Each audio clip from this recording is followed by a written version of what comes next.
Welcome back to the Explainer. So, if you joined us for our last Explainer, you know we spent some time unpacking tkinter, Python's built-in library for throwing together traditional desktop graphical user interfaces. But today we are leveling up our GUI skills. We are moving way beyond the basics because we want to build genuinely professional, highly polished desktop applications. To do that, we're looking at two remarkably powerful, feature-rich frameworks, PyQt and PySide. Okay, let's dive into this and look at our roadmap for mastering these advanced frameworks today. We're going to cover leveling up from Tinker, unpack the whole PyQt versus PySide licensing situation, actually build your first app, explore some advanced features and tools, and then wrap up with a real-world decision matrix. Section 1. Leveling up from Tinker.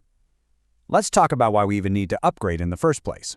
Now, in our previous tkinter analysis, we definitely flagged a few, let's call them visual limitations.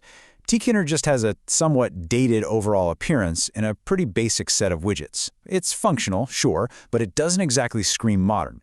Qt, on the other hand, is the ultimate professional solution. It provides a massive, comprehensive range of built-in widgets and sophisticated modern styling. And the best part, it actually gives you a native-looking application across every major operating system. It brilliantly illustrates why we need to upgrade. Qt just provides that visual polish that tkinter literally lacks.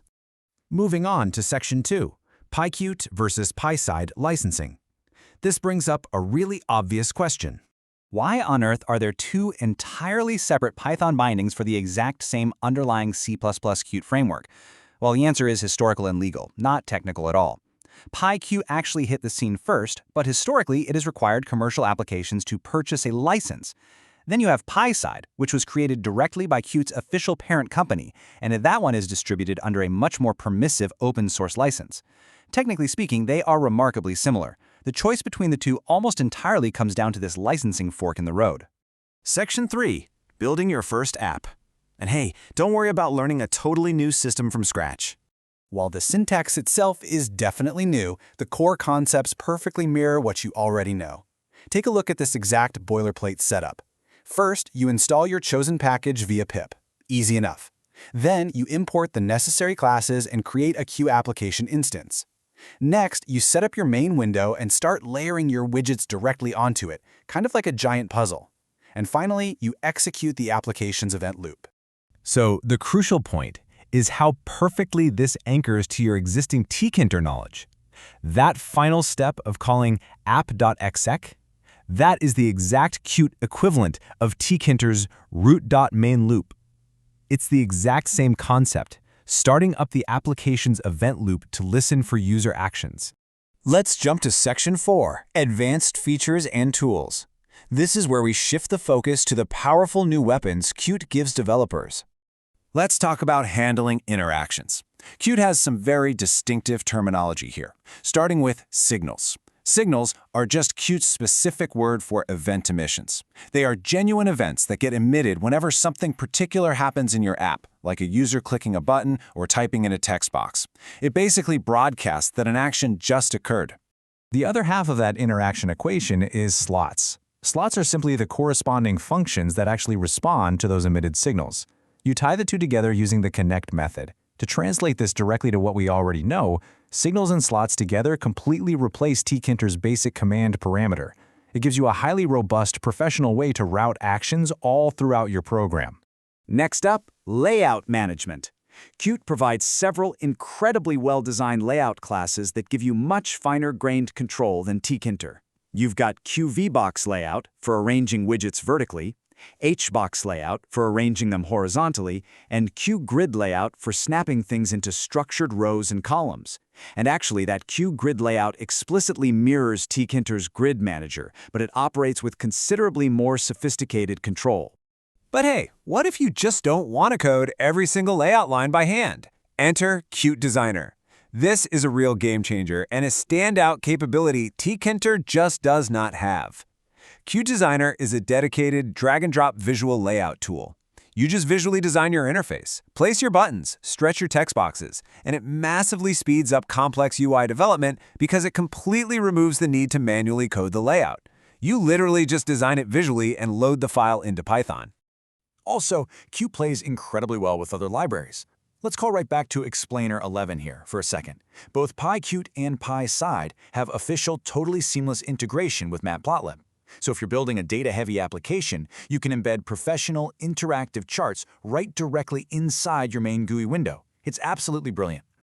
All right, before we move on, we have to talk about the golden rule of GUI development. Treat this as absolutely non-negotiable. Never block the main GUI thread. If you try to run a heavy task like training a machine learning model or scraping a huge website directly on the main thread, your entire app is going to completely freeze up. Just like we discussed back in Explainers 50 and 53, you have to use background threads or multiprocessing to offload those heavy tasks. Otherwise, your user experience is totally ruined. Section 5. The Real-World Decision Matrix. When should developers actually pull the trigger on using Qt?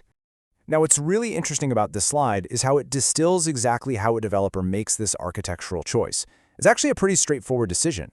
You should absolutely stick with tkinter for quick internal tools or if you're just learning the basics of how a GUI works. But you upgrade to PyQt or PySide the second you need professional visual polish, especially if the app is going to be distributed to external users and needs reliable cross-platform consistency. Let's picture a realistic scenario to put that into perspective. Imagine you're tasked with building a professional warehouse inventory app. It has to look highly trustworthy to the staff, and it absolutely must run reliably with a native feel on both Mac and Windows computers across the entire company. For a situation like that, Qt's trustworthy polish and cross-platform native feel aren't just nice to have, they are absolutely mandatory. Let's move to and see how this builds into our core takeaways for today before we wrap up. First, choose between PyQt and PySide, primarily based on your specific licensing needs.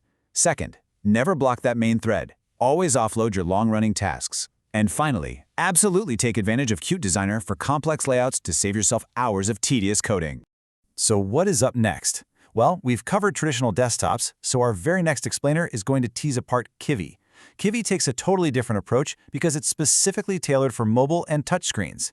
You can build touch-friendly applications that run across mobile devices and desktops, all sharing one single code base. It's going to be a fascinating shift in perspective. But for now, I want to leave you with this final provocative thought. If user trust is heavily influenced by design, can you really afford to build your next commercial application with anything less than a native professional GUI? Really think about that as you plan your next big project. If you enjoyed this and want to keep mastering these tools, make sure you're subscribed because we still have 32 more essential packages to uncover in this explainer series. Thanks for hanging out, and we'll see you in the next one.